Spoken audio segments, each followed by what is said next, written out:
Joining me now is Steve Kornacki, the news editor for Salon.com.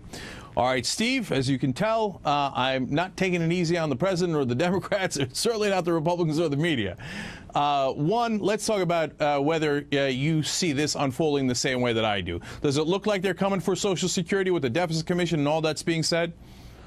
Well, let's see. I mean, there's going to be an awful lot on the plate next year, and I think the overriding thing that you have to consider is that sort of the mission of the Obama presidency is going to fundamentally change next week when the new Republican Congress is sworn in. You know, for the last 2 years, at least until the election, I think the mission of the Obama presidency was it was a mission of expansion. It was about getting, for instance, universal health care or moving us toward universal health care. It was about Wall Street reform. It was about enacting, new programs designed to sort of live up to some of the potential of his 2008 campaign. When you look at what's going to happen starting next week, I think it's going to be much more about playing defense. It's going to be about protecting, for instance, health care reform, protecting Wall Street reform, and then it gets to the question of protecting the social safety net. I don't think anything's been, I don't think we're anywhere near the point where we can say Obama is going to sell out people on Social Security or on Medicare. I'm not even sure at what point that's going to enter into the discussion next year, because I look at what's coming much more immediately with that new Congress coming in. I'm looking at a showdown over the debt ceiling. I'm looking at a continuing resolution that's funding the government right now that's coming due it's coming up for expiration on March 4th,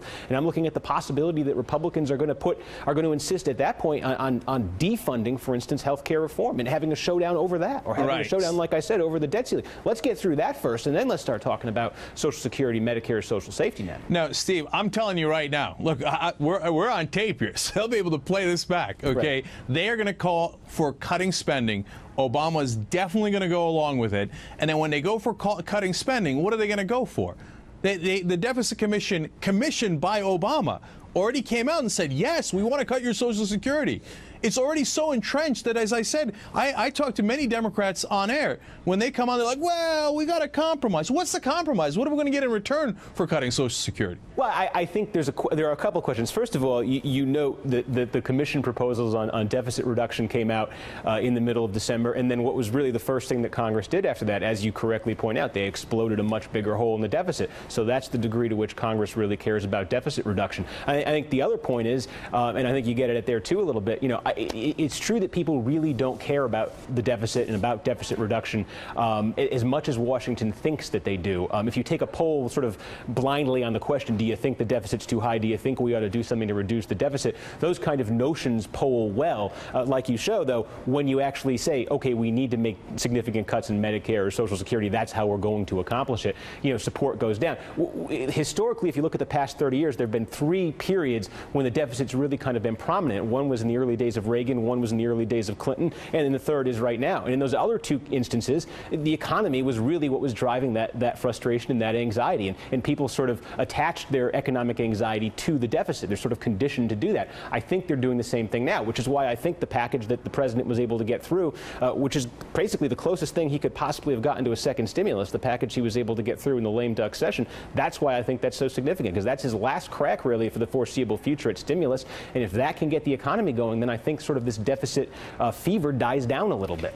Steve, one last thing. Look, by the way, that was his last crack, and what did he do? He gave away over $400 billion to the rich. And that goes to my last question, which is about the media. My guess is, and we'll see again, we'll see it unfold in the next year, see if I'm right or wrong, but that the media will totally forget that we gave away $400 billion to the rich, and when it comes to cutting spending, they won't focus on the rich at all. Oh, that's bridge under the water. No, that's already gone.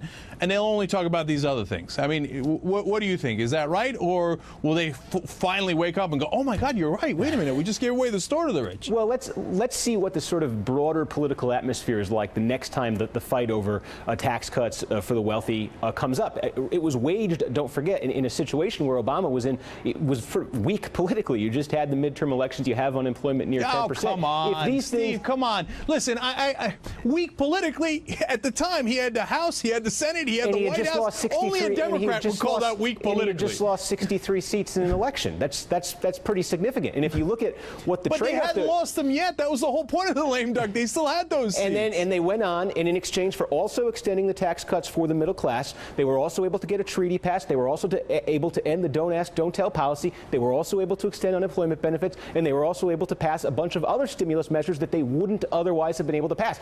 I'm not sitting here saying you should be jumping up and down and saying, hooray, the taxes were cut for the upper income people, but I think that's not the only thing that happened in the last month. I hear you. By the way, every one of those other the things that we got had over a 67% approval rating by the American public. They were super easy. But that's my opinion. They weren't super easy. It would have taken 17 years to get Don't Ask, Don't Tell repealed if it was super easy. No, I'm saying today it's 67%. It wasn't 67%. Actually, Don't Ask, Don't Tell's at 80% popularity. It wasn't 17 years ago. Welcome to life in the U.S. Senate. That's how it's.